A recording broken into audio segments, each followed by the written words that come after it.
Early in the morning, in the thick fog covering the Kinkenwald forest, the mother tiger led her cubs leisurely strolling on the quiet dirt road. The mother tiger was always alert, constantly observing the surroundings to ensure the safety of her children.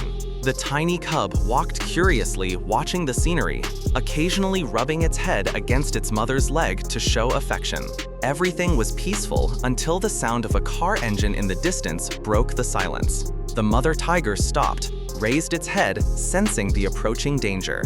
An old yellow car, looking old and dusty, rushed at too fast a speed on the narrow forest road.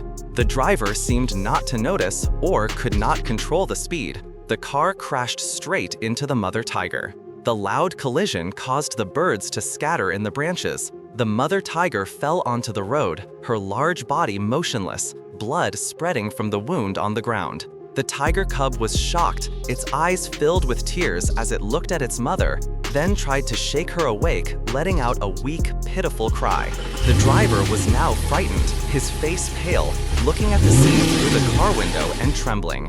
Not daring to go closer, he frantically got into the car, stepped on the gas, and fled the scene without looking back. Only the tiger cub was left lying close to its mother's body, hot tears rolling down its soft fur. The cold wind whistling through the treetops further increased the little tiger cub's desperate loneliness. The faint calls for its mother echoed in the forest, heartbreaking to hear.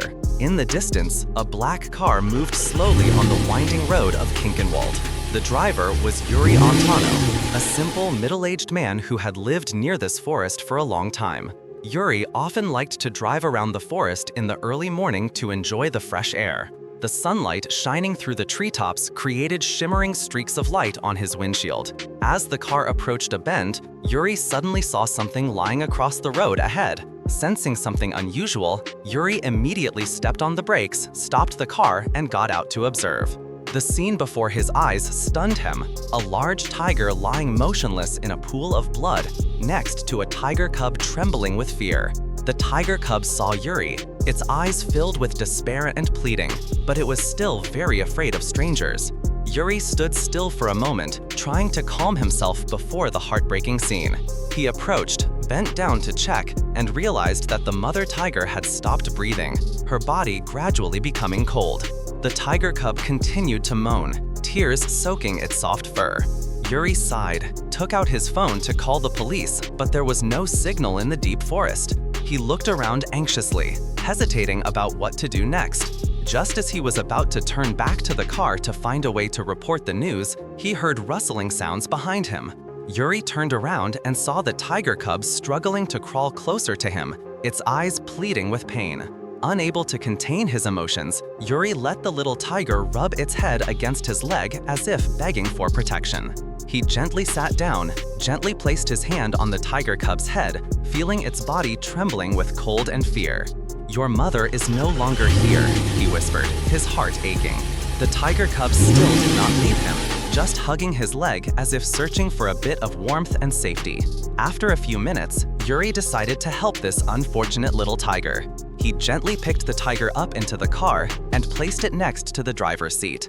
The tiger cub lay still obediently, its eyes still looking at its mother's body as if it did not want to leave. Juri looked through the rearview mirror, saw the sunlight shining through the tree canopy onto the trail, and felt a surge of sadness in his heart. When he got home, Juri gently carried the tiger cub into the living room and placed it next to the fireplace for warmth. Elena, his wife, who had just come out, could not believe her eyes when she saw her husband holding a small tiger. "What are you doing? Where did this tiger come from?" Elena asked in surprise. Juri recounted the details of the accident, the pleading eyes of the tiger cub, and the pain of losing his mother. Hearing the story, Elena was moved, went to the tiger cub, and gently stroked its fur. She agreed to temporarily keep the tiger, waiting for the rangers to come and handle it. Juri immediately called the local police and rangers, describing the situation clearly. During the waiting time, the couple took good care of the tiger cub. Elena found an old milk bottle, mixed warm milk, and fed it to the tiger cub in small sips.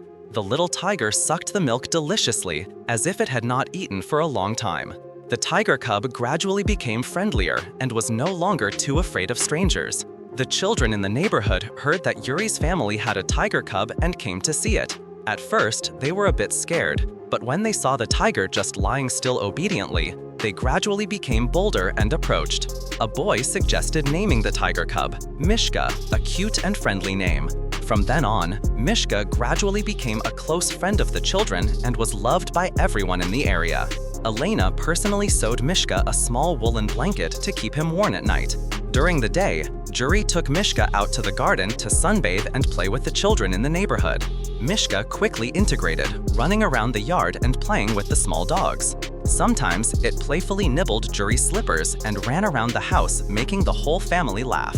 At night, Mischka curled up to sleep by the fireplace, quietly resting his head on Juri's feet like a small child needing protection. Juri grew more and more attached to Mischka, feeling that life became warm and full of joy. However, he was always worried that one day he would have to part with this cute little tiger. Every time the phone rang, the whole family was nervous because they were afraid that it was a call to return Mischka to the forest. Finally, after nearly a week, the forest rangers contacted and made an appointment to come to Yuri's house to talk directly. The next morning, 2 forest rangers in neat uniforms knocked on Yuri's door.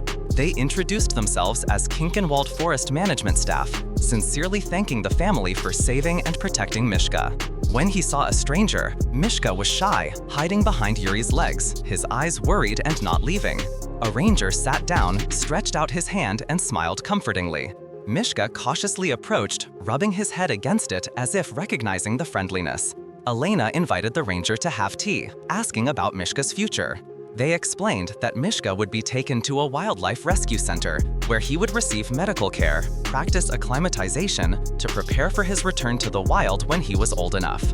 Although sad, Juri and Elena understood that it was best for Mischka to let him have a truly free life as a tiger. In the golden sunset, Juri's family said goodbye to Mischka. Juri hugged the little tiger tightly for the last time, whispering, "Live freely and be strong, my child." Mischka licked his hand gently, then looked back one last time before following the ranger into the forest, starting a new life but never forgetting his home and the warm feelings of the people who saved him.